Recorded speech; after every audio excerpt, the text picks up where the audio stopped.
ጥያቄ ልጠይቅ በትንሹ አንተ አንድ ዛፍ ላይ እንደውም ግቢ ዛፍ ነው አጋጣሚ ከዚህ ዛፍ ውስጥ አንዷ ቅርንጫፉ አይደለም አንዷ ቅጠል ብትወድቅብህ ትጎዳለች አትጎዳኝም እርግጠኛ ነህ አንዷ ቅጠል ማለት ነው አንዷ ቅጠል አንተ ጋር ብትወድቅ አትጎዳኝም ተው አዎ አይ ምን ላይ ብትወድቅ ነው ማለት ያለብህ አይንህ ላይ ብትገባስ ተጨናብሰህ ልትወድቅ ትችላለህ አይ እቺ ቅጠል አቅም አላት ዲያብሎስ ቅጠል ነው ልብ ላይ ካረፈብህ ግን የአይንህ ልብ ላይ ካረፈ ግን አይደለም ቅጠሏ አንሳ እንኳን አንተ አይንህ ልታጠፋ ትችላለች የዓለም ልብ ላይ ቅጠል የሆነ ዲያብሎስ ወደቀ ዛፉ እኮ አይደለም ይወደቅ ዛፍነት የለውም ዲያብሎስ አንድ ተራ ቅጠል ነው ግን ዓለም ልቡን ሰጠው ዓለም አቅሙን ሰጠው ህይወቱን ሰጠው ቅጠሏ አንተ አሁን አትጎዳኝም ማለት አዎ ይሆን ራስ ላይ ምናምን ቢያርፍ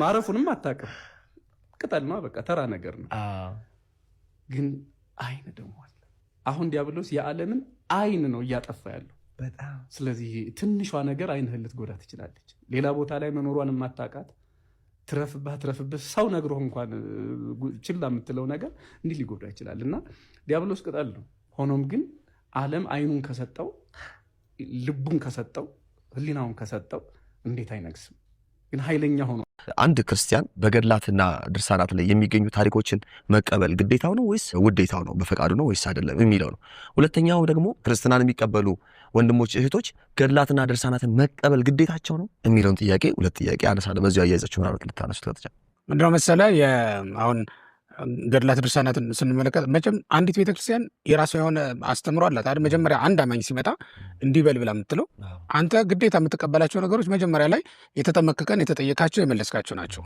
አምን በአብ አምን በወልድ አምን በመንፈስ ቅዱስ ትላለህ ከሰማይ ሰማያት በወረደው ከድንግል ማርያም በተወለደው ከለኔ ሲል ወደ ሞት ወደ መቃብር ተላልፎ የተሰጠው በክርስቶስም አምናለሁ ትላለህ አይደል ይህም የምትጠመቅበት ገንዳ የክርስቶስ ከጎኑ የፈሰሰ ውሃ የተጠራቀመበት ገንዳ ነው ወደዚያ በገባህ ጊዜ ከክርስቶስ ከጎኑ በፈሰሰ ውሃ ትታጠባለህ ትወለዳለህ ይህን ታምናለህ ከዛም ደግሞ ከዛ ወጥተህ እንደገና የምትመገበው ምግብ እሱም ቅዱስ ቁርባን ነው ፍጹም የጌታ የሥጋና ደም ነው ብለህ እንድታምን ትጠየቃለህ እንዲህ አይነት ምስጢራት አሉ ከዛ በኋላ እየተማርክ ስትሄድ ወይም እየኖርክ ስትሄድ ግን ቤተሰብ ስትሆን የምትማራቸው ደግሞ ትምህርቶች አሉ እሱም ገድል ነው ገድላትን የምትማርበት ወይም ቤተክርስቲያን ራሷ የምትጽፍበት ዋና ዓላማ የክርስቶስ ሕይወት በቅዱሳን ላይ እንዴት እንደተገለጠ ለማሳየት ነው አሁን እውነት ለመናገር ምንድነው የፀሐይ ብርሃን መሬት ላይ ያርፋል ሙቀቷም እንደዛው መሬት ላይ ባረፈ ጊዜ ምድሩ ይሞቅና ምን ይሆናል ማለት ነው ሙቀቱ ወደ ምድሪቱን እንድትሞቅ ሊያደርጋት ይችላል አለበለዚያ ደግሞ አየሩ ብቻ እንዲህ አይነት ነገሮች እንዳሉ ሁሉ ያንዳንዱ ነገር የፀሐይን ሙቀት የፀሐይን ብርሃን ተቀብሎ ሙቀቱን ብርሃኑን በሚያስተጋባበት ጊዜ ምድር ምን ትሆናለች ማለት ነው ከፀሐዩ የተነሳ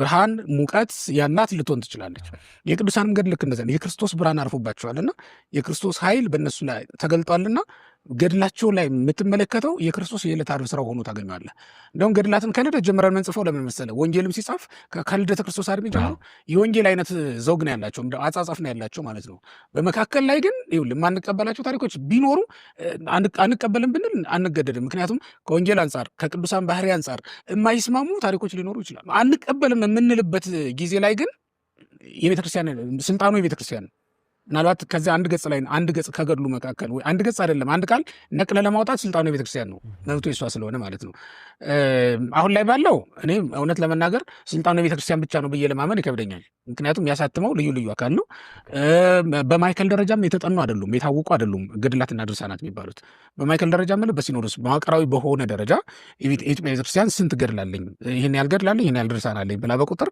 ለክታ ያሳወቀችን አይደለችም በየአካባቢው እንደውም በስንክሳርም የማይታወቁ ወይም ማይከላዊ በሆነ ደረጃ ጽላት ተቀርጾላቸውም ደግሞ አንዳንድ ቦታ ላይ ብቻ በተጋደሉበት ስፍራ ላይ ብቻ ገድልም ታቦትም ያላቸው ቅዱሳን ሊኖሩ ይችላል ከዚያ ውጭ የማይታወቁ ቅዱሳን እንዳሉን ምንም ጥርጥር የለውም ይኖራል እንደዛ በሆነበት ሁኔታ ላይ አሁን በተለይ የህትመት ላይ የደረሱ ገድላትን ማንም ስለሚያሳትማቸው የብራናም ላይ ያሉ ቢሆኑ ግልበጣው ላይ የተለያየ ሰው ነው የሚገለብጠው ከአንዱ ወደ አንዱ ከመጀመሪያው ብራና ወደ ሌላው ሲገለብጥ የተለያየ ሰው ነው የሚያገለባብጠው ሲገለብጥ ምናልባት ጸሐፊ ያስገባው ነገር ቢኖር ተብሎ ይጠናል እኛ በተርጓሚ ግድፈተ ጸሐፊ እንለዋለን እንዲህ ባለ በቀና ነበር ግድፈተ ጸሐፊ ነው ወይም ደግሞ ልማደ መጽሐፍ ነው ብለን ታዝበን የምናልፈዋለን የትርጓሜ ቤት ቋንቋ ነው ትዝብት ነው ሊቃውንቱ ታዝበውት ሳይነቁ እንደው ነቀፋቸውን እንዲሁ ለስለስ ባለ ቋንቋ ገልጸውት የሚያልፉት ማለት ገድላትም ላይ እንደዛ ሊያጋጥም ይችላል የምንቀበልበት መንገድ ራሱን የቻለ ይኖራል አንቀበልም ስንል አደባባይ ላይ ወጥተን ይሄ ገድል ተሳስቷል ማለት ግን እሱ የኛ መብት አይደለም፣ ለቤተክርስቲያኒቱ ነው ስልጣኑ። አፍ እንዳመጣልህ ዝም ብለን ቡሩምቡር አትበል። መጀመሪያ ስብከትን አጥራ። መልካም ቀን። ማርያም ላንተ ሞታለች፣ ማርያም ላንተ ስቅላለች፣ ማርያም ላንተ መከራን ተቀብላለች።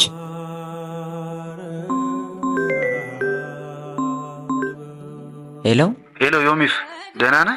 አለሁ እግዚአብሔር ይመስገን። ማን ልበል? ሳሚ ነኝ። በቀደም ደውዬልህ ነበር እኮ። ማርያም አዳኙን ወለደች እንጂ በአንተ ድህነት ላይ ምንም ያደረጋችሁ አስተዋጽኦ የለም። ምን አልከኝ ታዲያ ወንድሜ? ሄሎ ሄሎ፣ ቆይ እስቲ ወንድሜ መልሼ እደውልልህ። አንዴ ቆይ። ንቃ። የመዳን ቀን ዛሬ፣ ከዛሬም አሁን ነው።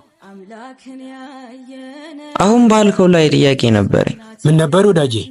ወዳጅነቱ ይቅርና የሉቃስ ወንጌል ምዕራፍ 1 ከቁጥር 28 ላይ ጸጋን የተሞላሽ ሆይ ደስ ይበልሽ ያላት ጊዜ መልአኩ ክርስቶስ በማኅፀኗ ተጸንሶ ነበር? አልተጸነሰም። በጣም ጥሩ። የሉቃስ ወንጌል ምዕራፍ 1 ከቁጥር 31 ላይ ወንድ ልጅን ትወልጃለሽ ያላት ጊዜስ በማኅፀኗ ተጸንሶ ነበር? አልተጸነሰም። የሉቃስ ወንጌል ምዕራፍ 1 ከቁጥር 35 ላይ መንፈስ ቅዱስ ያድርብሻል የልዑል ኃይልም ይጸልልሻል ያላት ጊዜስ በማኅፀኗ ተጸንሶ ነበር? ያኔም አልተጸነሰም። ታዲያ በየትኛው ቅጽበት ነው በማኅፀኗ የተጸነሰው? እነሆኝ የጌታ ባሪያ እንደ ቃል ይደረግልኝ ባለችበት ቅጽበት ነው። ታዲያ ክርስቶስ ሁሉን ቻይ በመሆኑ በፈለገው ሰዓት በማኅፀኗ ማደር እየቻለ ለምን ይመስልሃል መልአኩን ልኮ ለድንግል ማርያም ማብሰር ያስፈለገው? ለምንስ ይመስልሃል ያቺ የፈቃዷ ቃል ከአፏ እስክትወጣ ጠብቆ በማኅፀኗ ያደረው?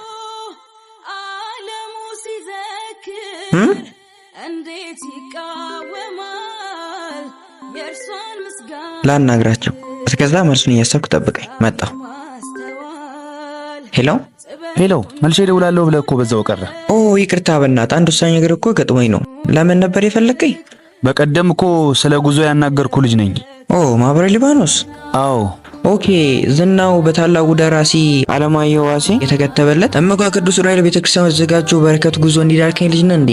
አዎ ወንድሜ፣ የፊታችን ሚያዝያ 24 በተዘጋጀው መንፈሳዊ ጉዞ ላይ በዝማሬና በተለያዩ መንፈሳዊ አገልግሎት እንድታግዘን ፈልገን ነበር። ኦ አይ ችግር የለውም፣ አሁን አስታውስኩ። እንደውም መነሻ ቦታ አዳማ ገብርኤል ቤተክርስቲያን ያልክልኝና? በትክክል። አይ በቃ ችግር የለውም። የሰጠኝ ቁጥር ይሄኛው ነው ወይስ 0903822468 የሚለው ነው? ሁለቱም ነው ወንድሜ። ኦኬ እሺ፣ ሁለቱም ነው። በቃ ችግር የለውም። አንዳንድ ሰዎች ወንድም አፈላለጌ ይዤ እመጣለሁ፣ እኔም እመጣለሁ። ችግር የለውም። እሺ አመሰግናለሁ። በቃ ወሰን ጉዳይ አለችኝ። መዝጋት አለብኝ። እሺ ምን አልከኝ ታዲያ? ያው ቸር አምላክ ስለሆነ የእርሷን ፍቃድ ለመቁሎ ነው። በትክክል። ስለዚህ የድንግል ማርያም ፍቃድ ባይታከልበት ኖሮ ዛሬ ድነታችን ባልተረጋገጠ ነበር። ያ ማለት የድንግል ማርያም አስተዋጽኦ በድነታችን ውስጥ ከመጀመሪያው አንስቶ አለበት። ባትሞትም የሞተውን ወልዳለች፣ ባትሰቀልም የተሰቀለውን ወልዳለች፣ ከሕማሙ ጋርም ታማለች። ስለዚህ አፍ እንዳመጣልህ ዝም ብለን ቡሩምቡራ